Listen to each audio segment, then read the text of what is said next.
అయోధ్య రామ మందిరం అన్నటువంటి ఒక ఉద్యమాన్ని ప్రారంభించింది ఒకప్పుడు విశ్వ హిందూ పరిషత్తు. ప్రారంభించిన తర్వాత దానికి దశల వారీగా అనేక రకాలైనటువంటి పోరాటాలు చేసి విముక్తి చివరికి ఇవాల్టి నిర్మాణం అంటే తెగేదాకా తేల్చేదాకా వదిలిపెట్టనటువంటి పోరాటం విశ్వ హిందూ పరిషత్కి అలవాటు ఉంది. ఇప్పుడు కేంద్రంలోనూ మీ ప్రభుత్వమే ఉంది, రాష్ట్రంలోనూ ఇక్కడ మీ ప్రభుత్వమే ఉంది. అలాగే దేశంలోని 19 రాష్ట్రాలలో అంటే మీ అంటే నా ఉద్దేశం హిందువులకి అనుకూలమైనటువంటి ప్రభుత్వాలు 19 రాష్ట్రాల భారతీయ జనతా పార్టీ అనుకూల ప్రభుత్వాలు. ఇప్పుడు పోరాటం చేయాల్సిన పరిస్థితి ఎందుకు వచ్చింది? పోరాటం కాదండి, ఇవాళ ప్రజల యొక్క ఆలోచన, హిందూ సమాజం యొక్క ఆవేదన, ఆగ్రహము ప్రభుత్వాల ముందు ఉంచడము ఈ కార్యక్రమం యొక్క ప్రధానమైన ఉద్దేశం. ఘట్టాలుగా ఇవాళ రామ జన్మభూమి ఉద్యమము చేస్తున్నప్పుడు అప్పుడు కూడా కొన్ని రాష్ట్రాల్లో ఆయా ధార్మికతగా ఉన్నటువంటి రాజకీయ పార్టీలు, ఇందాక మీరు అన్నారు మీ ప్రభుత్వం అన్నారు, విశ్వ హిందూ పరిషత్తు ఏ పార్టీతో సంబంధం లేదు. రేపు జరిగే హైందవ శంకారావం సభలో కూడా వేదిక మీద ఏ రాజకీయ పార్టీ నాయకులు ఉండరు. కాబట్టి ఇందులో విశ్వ హిందూ పరిషత్తులో హిందువులు ప్రధానంగా ఉండేది.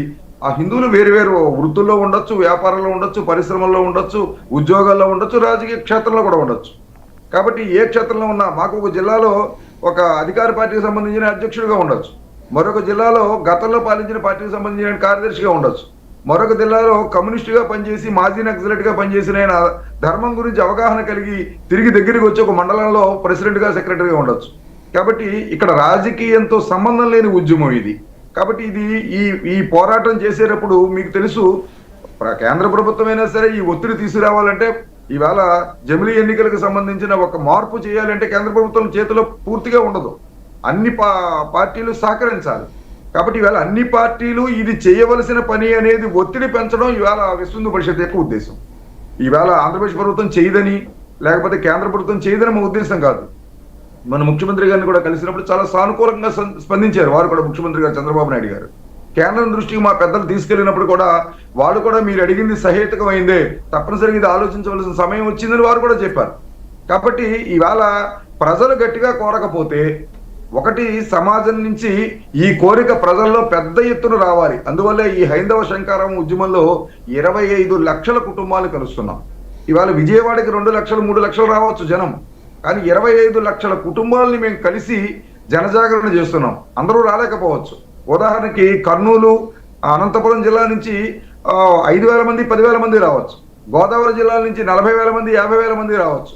కాబట్టి ఇక్కడ 50,000 వచ్చిన జిల్లాలో ఎంత జనజాగరణ కార్యక్రమం ఇంటింటికి వెళ్ళి చేస్తున్నామో అక్కడ 10,000 వచ్చిన జిల్లాలో కూడా అంతే జనజాగరణ కార్యక్రమం చేస్తున్నాం. జన సమీకరణ ఒక అంశం అయితే జనజాగరణ ఒక అంశము. అంటే సమాజానికి విషయం తెలియజేయాలి. ఉదాసీనంగా ఉన్న సమాజం దేవాలయాలు ఇప్పుడు రక్షించుకోలేకపోతే మొత్తం దేవాలయ వ్యవస్థే భ్రష్టు పట్టించేస్తారు.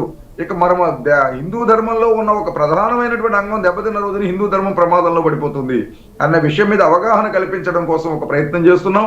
దీనికోసం ఆంధ్రప్రదేశ్లో ఆన్లైన్ రిజిస్ట్రేషన్ ద్వారా ఇంటింటికి వెళ్ళి 1 కోటి మంది దేవాలయాలకు విముక్తి కలిగించండి అన్నటువంటి ఆన్లైన్ రిజిస్ట్రేషన్ చేసుకుని మిస్రికల్ ద్వారా, స్కానింగ్ ద్వారా లింక్ ఓపెన్ చేసుకుని ఆ విధంగా వాళ్ళ మద్దతును తెలియజేసే ఒక అప్లికేషన్ పూర్తి చేసే వ్యవస్థ చేస్తున్నాం.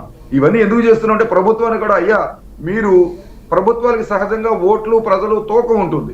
ఇది చేయడం వల్ల లాభమా, చేయకపోవడం వల్ల నష్టమా అని. చెయ్యకపోవడం వల్ల మనకు నష్టమనే వాతావరణం వచ్చినప్పుడు అన్ని రాష్ట్రాల్లో ప్రభుత్వాలు చేయక తప్పని పరిస్థితి వస్తుంది. అటువంటి పరిస్థితి ఇవాళ రామ జన్మభూమి విగ్రహ ప్రతిష్టప్పుడు మనం చేసిన ఉద్యమం కారణంగా ఏ రాష్ట్రంలో ఏ ప్రభుత్వం ఉన్నా మేము ఈ విగ్రహ ప్రతిష్టకి వ్యతిరేకమని ఒక్క పార్టీ చెప్పలేదు, గుర్తుంచుకోండి. 92 డిసెంబర్ 6న దేవోత్థాన ఏకాదశి రోజున గీతా జయంతి రోజున కరసేవ చేసి అక్కడ ఉన్నటువంటి కలంకిత కట్టడాన్ని తొలగించినప్పుడు అన్ని రాజకీయ పార్టీలు విమర్శించాయి. కొంపలు అంటుకుపోయి దేశ నాశనం అయిపోయింది, మత కల్లోలం పెరిగిపోయింది, మతహింస పెరిగిపోయింది అన్నారు. కానీ చారిత్రాత్మకమైన ఒక తప్పుని సరిచేస్తే భాగంలో విశ్వ హిందూ పరిషత్తు ముందుకు వెళ్తోందని ఆనాడు ఎవరు అంగీకరించలా. ఈనాడు నిధి అభియాన్ పేరుతో, అక్షంతల అభియాన్ పేరుతో అన్ని రాజకీయ పార్టీలని, అందరు ముఖ్యమంత్రుల్ని అందరినీ కలిసి ఆహ్వానించినప్పుడు అందరూ సంతోషంగా వచ్చారు. ఇది ఒక చారిత్రాత్మకమైన మార్పు, ఇది జరగాలి, ఎంతకాలాన్ని కట్టుకున్నాం, చాలా ఆనందంగా ఉందని అదే విమర్శించిన గొంతుకులన్నీ కూడా ప్రశంసించాయి. కానీ దానికి కారణం జనజాగరణ జరిగింది, జనం గట్టిగా నిలబడ్డారు. ఇప్పుడు దేవాలయ విషయంలో కూడా ఆ విధంగా గట్టిగా నిలబడినప్పుడు ప్రభుత్వాలు కూడా ఇది చేద్దాము, ప్రజలు కోరుకుంటున్నారనే వాతావరణం వస్తుంది. దానికోసం ఈ ప్రయత్నం.